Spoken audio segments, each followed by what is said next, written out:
반갑습니다. 장종용 시장점검입니다. 오늘 코스피 지수 상승 마감했습니다. 개인적으로 이제 지수는 안정권에 접어들 것이라고 보고 본격적인 베어마켓 랠리가 펼쳐질 것으로 예상이 됩니다. 뭐 그렇다고 이렇게 가는 건 아니고 등락을 거듭하면서 이제 천천히 2950선 위로 회복을 하게 되는 흐름이 나올 텐데, 이 베어마켓 랠리를 예상하는 거, 베어마켓 랠리라는 게 뭐냐면 이제 그 약세장에서의 랠리, 그러니까 대표적인 베어마켓 랠리라고 한다면 이때를 들 수 있습니다. 요 시기 2008년에 하락하고, 이거 연봉으로는 안 나오는구나. 2008년에 급락하기 전에 요런 구간들, 하락하고 요 구간, 이런 걸 보통 베어마켓 랠리라고 합니다. 그러면 이제 베어마켓 랠리 이후에 다시 조정을 받고 살아나는 게 정상인데, 이때는 이제 2008년 금융위기가 있었으니까 그렇고, 통상적인 이제 이 강세장 후에 약세장에서의 짧은 이 랠리 같은 거, 이런 게 이제 베어마켓 랠리로 볼 수 있는데, 지금도 그런 성격으로 규정을 할 수가 있습니다. 그래서 코스피 지수가 많지는 않지만 지금보다 조금씩 안정되는 흐름을 보일 것이고, 현 시점에서 저평가된 가치주를 사고, 그리고 앞으로 수출주, 환율, 선진국 지수 편입에 따른 어떤 또 변화들, 이런 부분들이 사실 언론사들은 안타깝게도 정확한 내용을 얘기를 해주질 않습니다. 물론 기사는 다 나옵니다. 기사는 나오는데 부각되는 기사는 항상 돈을 먹이는 쪽이고, 실질적으로 유용한 정보들은 그냥 스쳐 지나가 버립니다. 그럼 왜 베어마켓 랠리를 예상을 하고 앞으로 수출주들이 좋을 것이냐라고 예상하는 부분들은, 이건 진짜 재미가 없지만 알아두시면 좋을 것 같습니다. 그리고 제가 틀릴 수도 있는데, 만약에 제가 틀린다면 이 근거가 달라지기 때문에 틀린 거라서 이 근거를 정확하게 알고 계시면 되겠습니다. 첫 번째는 이 반도체 품귀 관련된 건데, 이 반도체 품귀 현상에 대해서 항상 문제가 되는 부분들은 그렇습니다. 어떤 수요가 문제냐, 공급이 문제냐. 항상 이런 문제에서는 수급에 대한 문제가 발생을 하는데, 늘 대부분이 그렇지만 공급에서 문제가 된 경우는 잘 없습니다. 거의 없습니다. 왜냐면 이게 뭐 사고는 이렇게 생각하시면 됩니다. 돈과 관련돼서. 그러면 뭐 무슨 얘기인지 잘 이해가 안 가실지 모르겠지만 제가 정확하게 하나 표현을 해보겠습니다. 자, 여러분, 어릴 때부터 같이 자라온 사람들 말고 초등학교 동창이나 아니면 아예 친인척이나 아니면 정말 뭔가 성향이 맞아가지고 아주 베스트 프렌드가 됐거나, 이런 사람들 제외하고, 뭐 물론 사람의 인상이나 그런 다른 어떤 매력적인 요인도 있겠지만 결국은 그 모든 게 돈으로 귀결됩니다. 그래서 여러분들 여기서 A라는 사람이 있고 B라는 사람이 있는데, A라는 사람은 여러분들에게 10만 원을 주고 부탁을 들어달라고 합니다. B라는 사람은 돈을 안 주고 부탁을 들어달라고 합니다. 이게 확률이 훨씬 높습니다. 그렇기 때문에 선거에서 돈을 뿌리는 거에 대해서 금지를 하고 있는 겁니다. 그리고 돈으로 맺어진 인연, 우리 돈 벌기 위해서 예를 들면 태양광 한 5분이 1, 2, 3, 4, 5 5분이 요 태양광 하나 투자를 하자. 5명이서 투자를 해서 각각 여기서 돈이 나옵니다. 그러면 뭔가 아주 끈끈해집니다. 여기가. 반대로 이 5분이 태양광처럼 뭐 어떤 노력이 들어가는 게 아니라 안정적으로 이렇게 수익이 발생하고 분배하는데 문제가 없으면 상관이 없겠지만 동업을 하게 됩니다. 100% 사이가 나빠집니다. 왜? 이것 때문에. 사람이란 존재는 정말 아전인수격으로 해석하기 때문에 1번이 가장 많이 일했지만 2번은 나름대로 본인이 제일 많이 일을 했다 생각하고 3번은 나 없으면 안 된다 생각하고 4번은 또 그렇고 5번 제가 다양하게 모두 다 내가 제일 큰 역할을 했다 이렇게 생각을 해버립니다. 그걸 환산하면 그냥 돈인 겁니다. 예, 그렇기 때문에 이 돈과 관련돼서는 굉장히 엄격하고 또 돈으로 좋은 일이 생기면 끈끈해지고 돈이 진심인 거고 왜냐면 10만 원 주고 부탁드려달라고 하는 사람과 아닌 사람의 받아들이는 입장이 틀려지니까. 예, 그렇기 때문에 이 돈이라는 부분을 갖고 우리가 생각을 하면 거의 다 맞습니다. 자, 그러면 다시 이 수급 문제, 공급과 수요. 그래서 이 수급이라고 합니다. 공급과 수요를. 이 수급 문제로 봤을 때 공급이 달려서 문제가 되는 경우가 있었습니까? 물론 있기는 하지만 그건 굉장히 빠른 시일 내에 해소가 됩니다. 왜냐하면 설비 더 투자하면 바로 돈인데 여러분들 설비 투자해서 반드시 이게 물건을 사갈 사람이 있다라고 한다면 투자를 안 할 이유가 있겠습니까? 예, 하나도 없습니다. 그래서 요 공급에서 문제가 되는 경우는 잘 없더라. 있어도 단시일 내에 해소가 된다. 최대한 빨리. 이 설비 투자하는데 2년 걸리는데요. 이건 무슨 수를 써서라도 1년으로 줄여서 해냅니다. 왜? 돈이니까. 그러면 잘 생각해 보시면 얼마 전에 반도체 품귀 현상에 대해서 미국 국무부였나? 거기서 조사를 한다고 했습니다. 조사를 해서 공급에 문제가 있으면 아주 엄벌을 할 것처럼 그렇게 했는데 지금 거기에 대한 소식이 없습니다. 왜 없었겠습니까? 조사해보니까 아무 문제가 없더라. 왜? 돈이 되는데 굳이 이거를 공급을 안 할 이유가 있을까? 딱 하나 있습니다. 가격이 계속 오르면 일부러 풀지 않고 더 축적을 해서 나중에 풀면 돈이니까. 네, 그거 하나밖에 없는데 그러나 이 가격이 어떻게 될지 모르기 때문에 뭐 더 많이 찍어내면 되지. 풀가동해서 찍어내고 있는 거 빨리빨리 팔아서 돈 돌리면 되지. 굳이 뭐 재고를 쌓을 필요가 있나. 그래서 실질적으로 공급에 문제되는 경우 거의 없고 그럼 반도체 역시 미국에서 조사한다고 했는데 유야무야 됐습니다. 공급에 문제가 없네? 그럼 수요에 문제가 있다라고 봐야 되는데 수요가 올라갔을까에 대한 부분. 코로나가 터지고 가동 중단되고 이러면 이건 나중에 품귀 현상이 일어날 거야라고 해서 사재기를 한 그런 가수요가 지금 이 물류 대란 인플레이션에 아주 큰 역할을 하고 있다고 생각을 합니다. 그러면 요 가수요가 생긴 게 무엇 때문입니까? 돈이 되니까. 그럼 이걸 돈이 안 되게 하는 순간 박살이 납니다. 그러면 공급이 더 늘어나거나 그리고 가수요가 확보한 반도체보다 더 최신의 생산된 반도체가 더 저렴하게 공급이 된다. 얘네들 망하는 겁니다. 네, 그래서 그런 현상이 나타나거나 아니면 수요 자체가 별로 없어가지고 더 이상 사재기를 할 수 없거나 공급은 계속되니까 뭐 이런 등등의 이유로 깨지면 이제 인플레이션에 대한 걱정이 많이 줄어들 텐데 결국 공급과 수요 측면에서 그렇다고 보시면 되고 그러면 한국 물가가 왜 미국보다 덜 오르느냐? 이것도 뭐 마찬가지입니다. 한국은 제조업이 발달돼 있습니다. 제조업이 발달돼 있다는 건 풍기 현상을 빚으면 금방 생산해냅니다. 예전에 기억하시겠지만 마스크 대란 때 어떻게 됐습니까? 불과 몇 달 안에 마스크가 넘쳐 흐르는 상황이 발생했습니다. 왜? 돈이 되니까. 그럼 지금 진단키트. 예, 지금은 없어서 못 사지만 몇 달 후는 어떻게 되겠습니까? 역시 넘쳐 흐르게 됩니다. 왜? 제조업이 발달해서 금방금방 찍어내니까. 그래서 한국의 물가라는 것은 정말 그 생활 물가 제외하고는 가격이 오르기가 쉽지가 않습니다. 그래서 인플레이션에 대한 우려는 굉장히 기우고 미국도 마찬가지지만 점점 테슬라의 지배력이 높아지고 있습니다. 테슬라 전기차가. 그럼 테슬라 전기차가 높아진다.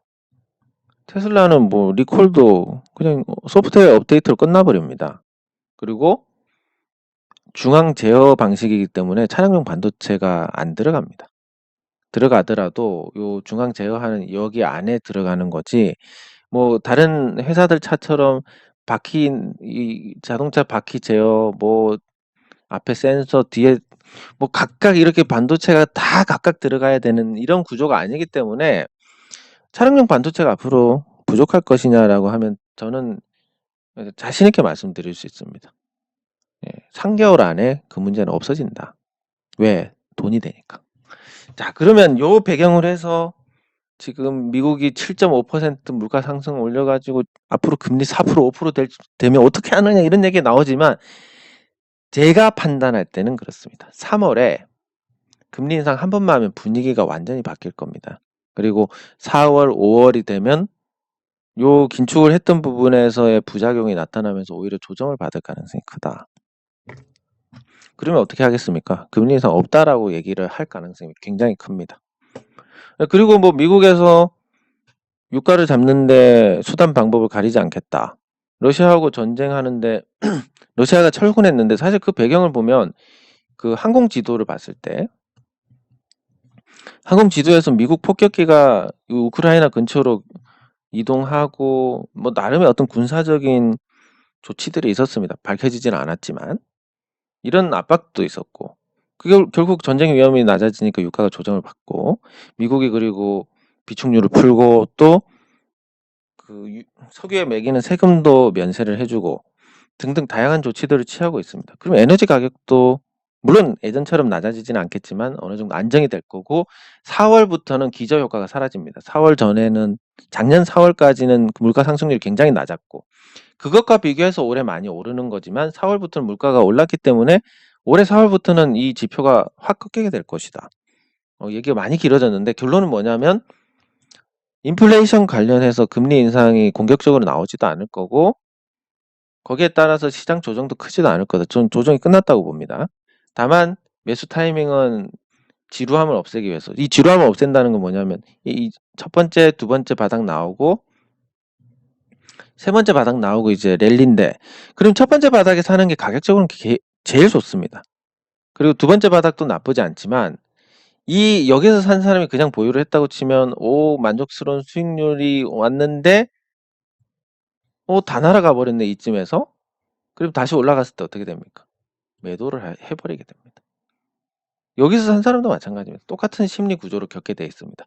그래서 우리가 큰 수익을 내려면 여기서 사는 게 맞다. 좀 더 비싸게 사더라도 이런 타이밍적인 부분 때문에 5월이지 사실 시장 바닥 나왔습니다.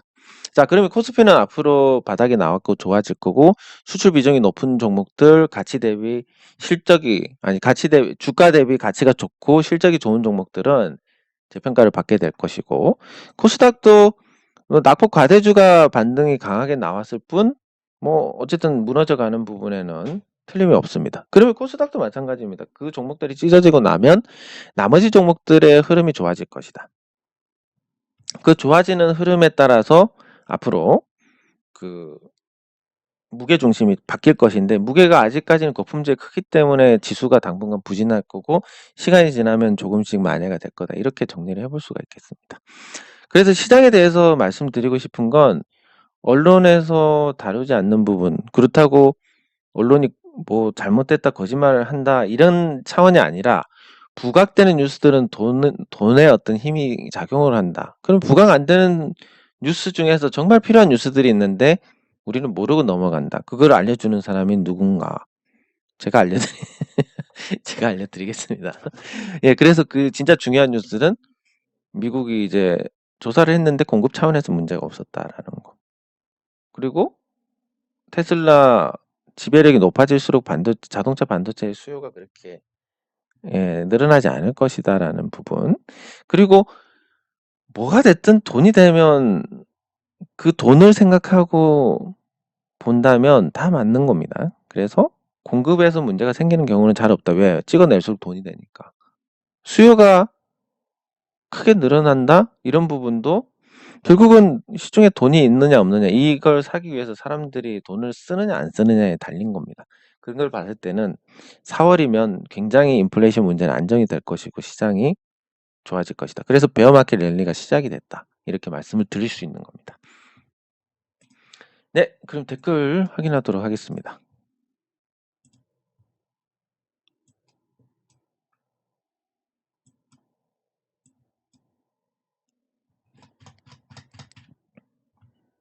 네, 감사합니다.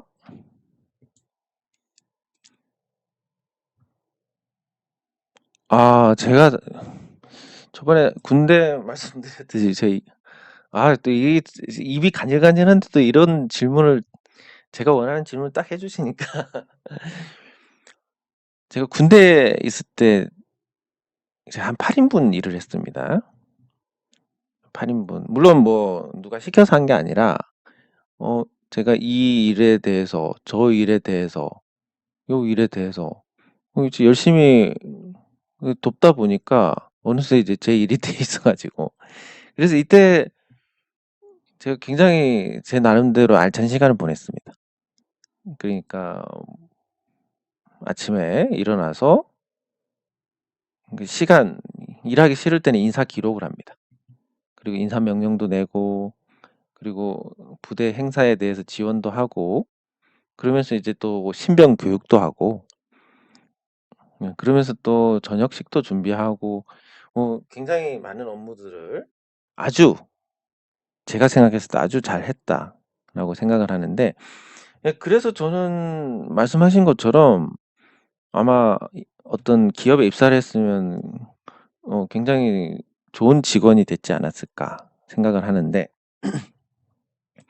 근데 이게 참 뭐 정신병자 같이 들릴지 모르겠지만 저는 예전부터 어떤 사람이 되려고 했냐면 이 조국과 민족을 위해서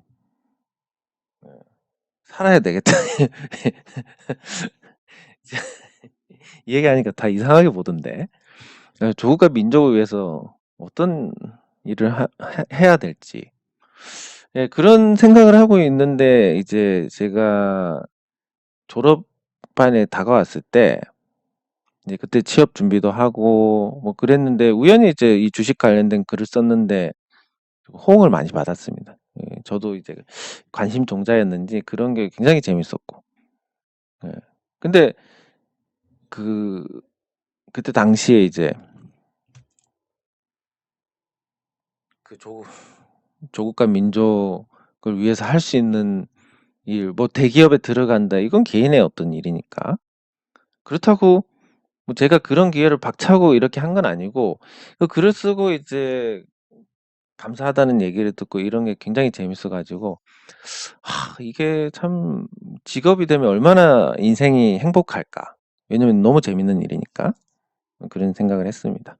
그런 생각을 하고 취업 준비를 열심히 하고 있는 와중에 그 제가 운 좋게 어떤 이제 커뮤니티를 만들게 되고 그 커뮤니티가 인원이 늘어나면서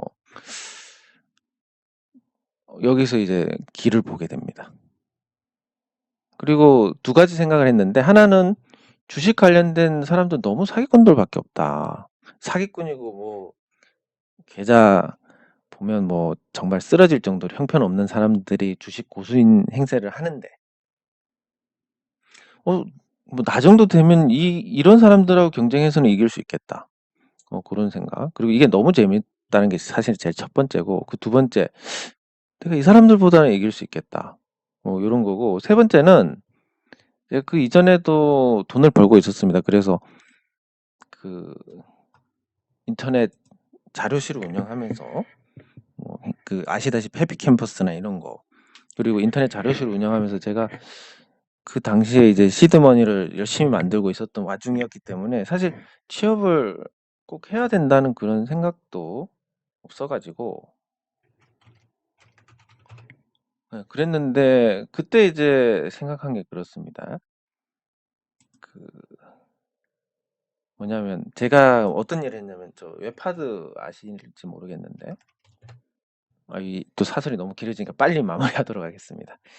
그 웹하드 관련된 사업을 했는데 처음에 이제 제가 굉장히 초창기에 시작해가지고 큰 돈을 벌 기회가 있었습니다. 그때 당시에 그 모 T사는 2천억을 벌었습니다. 그리고 여러분들 갑질 논란으로 아시겠지만 O사는 이 O사가 갑질 논란 아니 W구나. 예.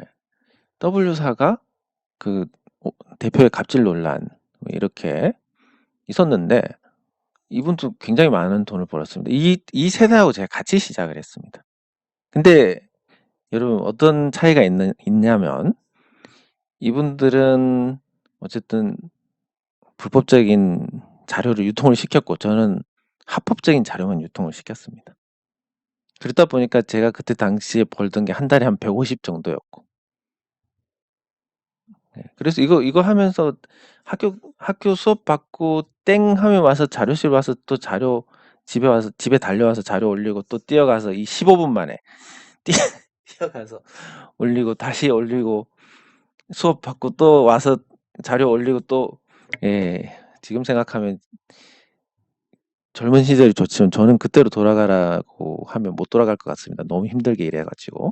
아무튼 그런 일들을 하고 있어가지고 취업을 하지 않고 그냥 재밌는 거 하고 살자 이랬는데 조금 불편한 부분도 있었습니다. 예를 들면 취업을 안 하다 보니까 뭐 소개를 받을 일이 없고 여자 그 한창 나이 때 누군가 나서가지고 한번 누구 만나볼래 이런 게 없고 예 그리고 어느 정도 이제 기반을 잡고 나니까 소개를 받더라도 이런 얘기를 듣게 됩니다.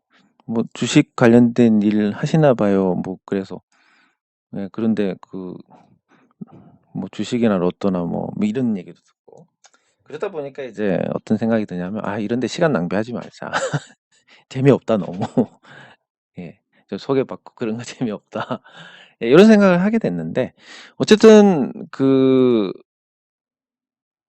제가 그냥 가장 큰 거는 그냥 재밌게 살려고 그랬던 것 같습니다. 그리고 재밌게 살려고 그랬습니다. 그리고 하나 빠진 게 뭐냐면 남들보다 훨씬 더 많이 일을 할 수 있으니까 그건 이제 군 시절에 제가 스스로 알게 됐고 많이 일하다 보면 설마 입에 풀칠을 못할까? 남의 회사에 들어가서 이렇게 일하면 남 좋은 일 시키는 거니까 뭐 이런 생각도 했던 것 같습니다. 예, 그런 이유로 그랬고 어쨌든 이것도 말씀드리는 건 예, 감사합니다.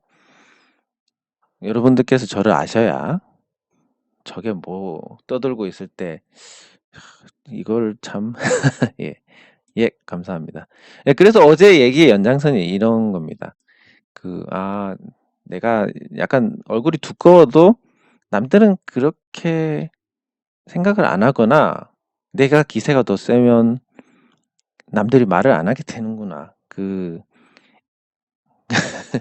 그걸 이제 알게 돼서 어제 연장에서 어이구 왜 이래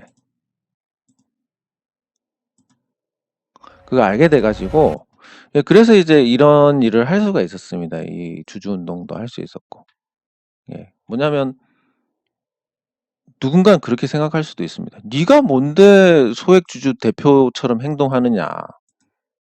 누군가는 그렇게 생각할 수 있습니다. 근데 내가 대표예요라고 행동하니까 그냥 그렇게 되는 겁니다. 예. 그런 일이 있었다는 거. 근데 그 소액주주 운동을 하게 된 이 심리의 근간이 그때 아버지께서 아주 완성도 높은 목조주택에 구멍을 하나 뚫게 돼서 그 일이 있었던 거에서 얻은 깨달음이다.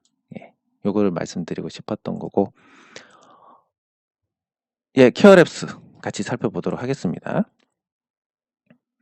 네, HMM도 같이 살펴보도록 하겠습니다. 예, 감사합니다. 예, 감사합니다. 감사합니다. 감사합니다.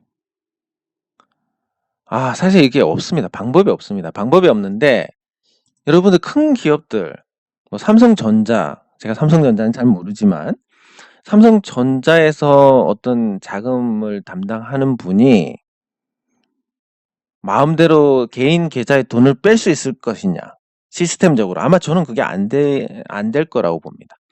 롯데는 분명히 안 되고 그러면 삼성도 아마 그런 시스템을 갖춰 놨을 겁니다. 오스템이 사실 시총은 2조짜리니까 큰 회사라고 생각할지 모르지만 자기 자본 2천억짜리 그냥 중견 기업입니다. 그러니까 그런 시스템이 갖춰지지 않았을 거고, 그러다 보니까 재무 담당자가 어떤 유혹을 가지게 됐을 거고, 그 유혹을 한번 맛을 보니까 돈이 되더라. 내가 평생 벌어도 못 벌었는데 회사 자금 한 1,000억 빼가지고 주식 사가지고 잠깐 해서 파니까 100억을 버네? 여기서 이제 인생이 끝나버리는 겁니다. 잘 살아왔던 인생이. 그래서 여러분, 제가 말씀드리고 이 부분에서 말씀드리고 싶은 건, 알 수 있는 방법은 없습니다만 대기업들은 어느 정도 그런 안전장치가 있을 것이다, 이렇게 말씀드릴 수 있고, 또 하나가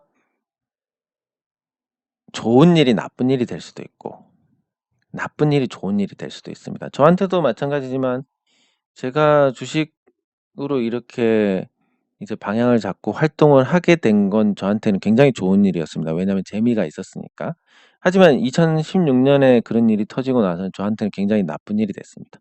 제가 욕하던 사기꾼들하고 다름없는 결과를 낳았으니까.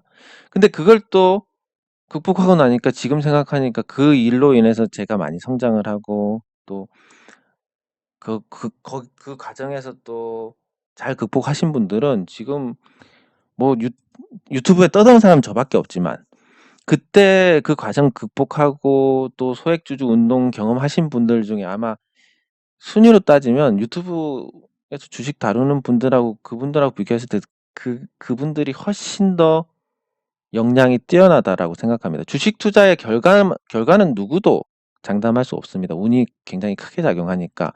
그러나 주식 투자에 대한 이해, 투자에 대한 자세, 그리고 주식 투자자로서의 권리 등등 다른 투자자들에게 도움을 줄 수 있는 부분들은 그렇게 함께 하신 분들이 훨씬 더 영향이 크지 않나. 그중에서 저만 떠들고 있지만, 예. 아무튼 그렇게 생각을 합니다. 예, 계양전기는 근데 이번 횡령건으로 상장 폐지가 당할 일은 없을 겁니다. 오히려 좀 부각이 되는 부분이 있으니까. 왜냐하면 시총이 1,000억 조금 넘는데 차기 자본이 2,000억이네요. 왜 반도 안 되지, 시총이? 200억 날려도 1,700억, 800억인데 이번 기회에 내부 통제 시스템을 강화하면 더 괜찮아지지 않을까. 뭐 좋은 계기가 될 수도 있습니다. 근데 오스텐 같은 경우는 2조짜리 회사가 2,000억인데 그 2,000억을 다 뭐 횡령이 터졌다. 이거 다음에 누가 이걸 2조 원에 가 있는데 투자를 하겠습니까? 네, 그 차이입니다. 결국은 또 가격입니다. 돈이고. 감사합니다. 감사합니다. 감사합니다. 예, 감사합니다. 그러니까 2조짜리라고 하니까, 예를 들면 이마트가 한 3조 되니까, 자, 이마트하고 여러분들 오스템하고 오스템 임플란트하고 두 주에서 너 뭐 가질래 그러면 아마 제대로만 안다면 다 이 이마트를 찍게 될 겁니다. 근데 주식 투자는 왜 그렇게 하지 않느냐? 이마트 주식은 안 오르고 오스템 임플란트 주식은 올랐기 때문에 그런데, 오름세가 끝나면 정말 끝나는 겁니다. 네, 감사합니다. 감사합니다. 감사합니다. 네, 감사합니다. 예, 감사합니다. 예, 근데 금액에 따라서 굉장히 처벌이 높아져야 된다라고 생각은 합니다. 왜냐하면 외국에 비해서 어쨌든 국내 이 경제 사범들에 대한 처벌이 미약하다 보니까 그런 일이 계속 반복이 되는데, 처벌이 좀 강화가 될 필요가 있다라는 생각을 합니다. 예, 감사합니다. 감사합니다. 그러면 종목 같이 살펴보도록 하겠습니다.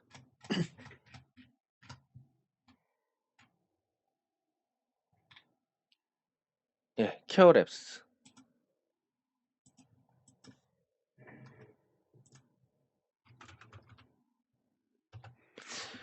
네, 케어랩스가 일단 지표는 나쁘지 않습니다.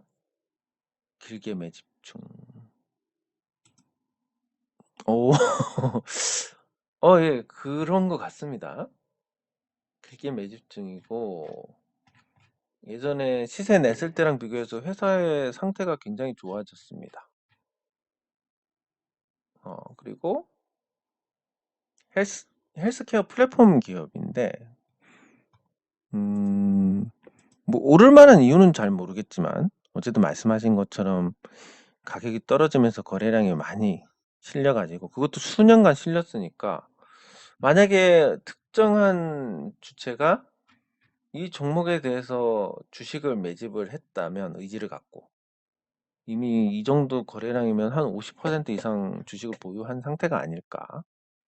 예, 여러 가지로 찢어져 가지고 이렇게 추정을 해볼 수가 있습니다. 그리고 이미 이게 특수한 분야임에도 불구하고 그렇게 고평가 상태가 아닙니다. 이 고평가 상태가 아니란 얘기는 저평가나 다름이 없습니다. 매집도 어느 정도 된 것 같고, 이래서 또 한번 당장 뭔가 주체가 어떤 특정 주체가 나서지 않으면 시세를 기대하기 어렵겠지만, 이 10,000원에서 굉장히 많은 매집이 있었고, 여기서 한번 의지를 갖고 움직인다면 실제로 많이 올라갈 것 같습니다. 근데 그럴 만한 어떤 이유는 잘 모르겠는데, 어쨌든 지금 흔적으로만 보면 굉장히 괜찮다. 그렇게 보신 게 맞고, 만약에 어떤 동기, 나중에 시장 관심을 받을 만한 어떤 게 있다라고 하면 아주 승부를 걸어볼 만한 그런 상태다라고 볼 수가 있겠습니다. 네, 그리고 HMM. 예, HMM은 최근에 이제 바닥을 치고 올라오는데, 물류 대란이 끝나기 전까지는 특수를 계속 누리게 될 것 같습니다. 그 물류 대란의 특수라는 게 얼마나 지속이 될지 모르겠지만 지금 HMM은 역대 이런 호황이 없었습니다. 지금 분기에 2조 원 이상씩 영업이익을 내고 있습니다. 시총이 이제 13조 5천억짜리인데 그러면 물류 대란 1년만 연장이 되면 이거 거의 다 빼먹습니다. 그 정도로 실적이 발군입니다. 예, 그래서 그 전에는 회생을 할 수 있을까 없을까 한국 해운업종에 대한 우려 그리고 2009년부터 시작된 치킨 게임으로 진짜 만신창이가 된 상태에서 갑자기 이런 일이 터져서 그 10년 동안 손해봤던 거 이상을 한 방에 다 만회를 했습니다. 예, 그래서 지금 뭐 한 5월, 6월 정도에는 물류 대란이 해소가 된다라고 보면 1분기, 2분기까지는 실적이 좋을 거고 그 실적까지 더하면 지금의 주가 수준은 설명이 됩니다. 네, 그랬을 때 괜찮은 건데 중장기 계획으로 보유 중이라고 하시면 중장기 계획에서의 접근은 올라온 상태에서는 해당이 되지 않습니다. 뭐 이런 자리에서 사시면 모르겠는데 이미 올라와 가지고 조정을 받은 상태. 물론 이 가격을 설명할 수 있을 만한 실적이 뒷받침이 되지만 여기서 올라가면 과연 이렇게 쌍봉을 만들 수 있을까에 대한 부분은 아직까지 에너지로 봤을 땐 좀 회의적이다. 예, 그러면 일단 적당한 수준의 반등이 나오고 다시 죽을 가능성이 높은데 그럼 짧게 목표가를 짧게 잡고 대응을 하시는 게 가장 중요하지 않을까 싶습니다. 예, 유의하셔야 될 건 물류 대란이 끝난다. 그리고 거기에 따른 어떤 해운업 지수가 떨어진다. 요런 것 확인하셔야 되니까 BDI 지수나 컨테이너선 지수 같은 거 확인하시면서 그 고게 만약에 꺾이면 이제 정리하시는 방향으로 그렇게 대응을 하시면 될 것 같습니다. 네, 그리고 그 종목 중에서 우리가 이제 관심 있게 봐야 될 종목이 삼성전자인데 삼성전자에 대해서는 제가 한 5월 정도에 이제 계획을 잡고 있습니다. 계획을 잡고 있고 삼성전자에 대해서 보시면 이 부분이 이제 수출주가 좋다. 그리고 선진국 지수 편입과 관련돼서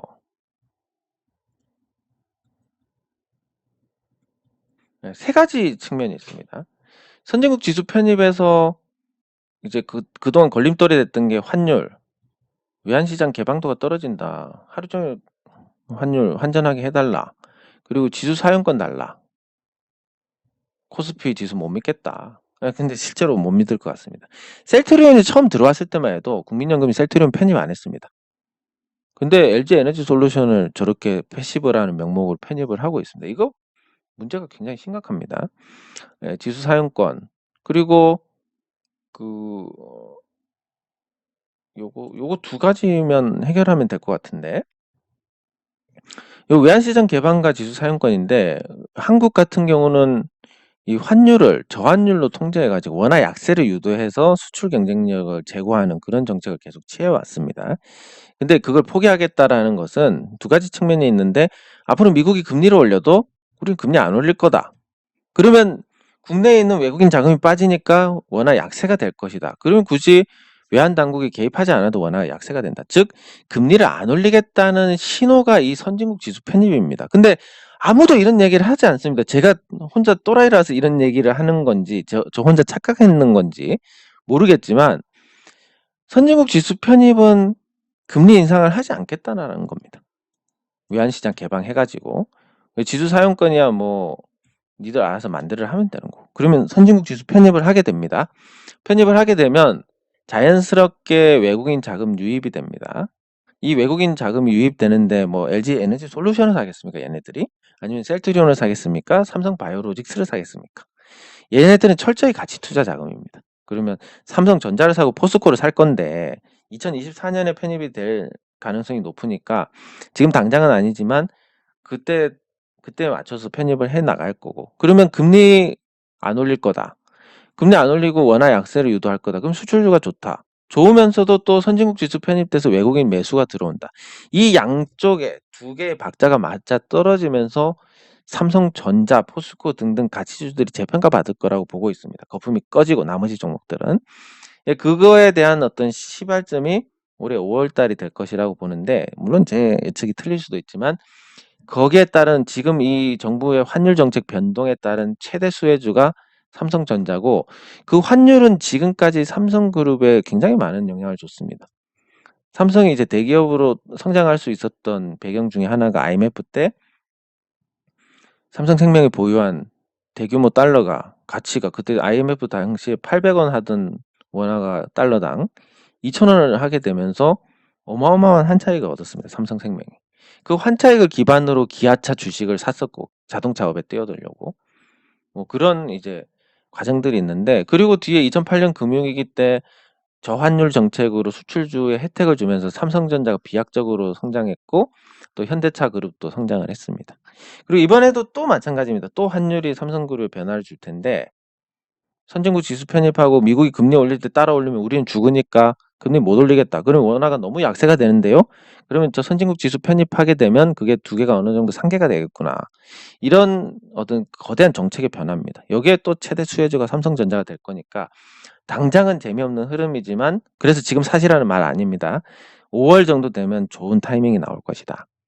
그때 사서 선진국 지수 편입, 그리고 TSMC하고 미세공정 경쟁에서 승리하고 중국이 대만 침공한다 이런 소리만 나와도 TSMC 자폭이니까 되고, 반도체 공급난 해소되고, 그러면서 이제 하반기가 돼서 계절적 성수기로 디램 가격이 또 안정을 찾고 올라가고, 이런 부분들이 겹쳤을 때 과연 삼성전자 주가가 오르지 않을까, 이런 생각을 해보면 그 중간에 고생하면 오래 못 갖고 가니까 5월 정도에 좋은 타이밍이 나올 것이다, 이렇게 말씀을 드릴 수가 있습니다. 네, 장 종료 후 시장 점검은 여기서 마치도록 하겠습니다. 수고하셨습니다.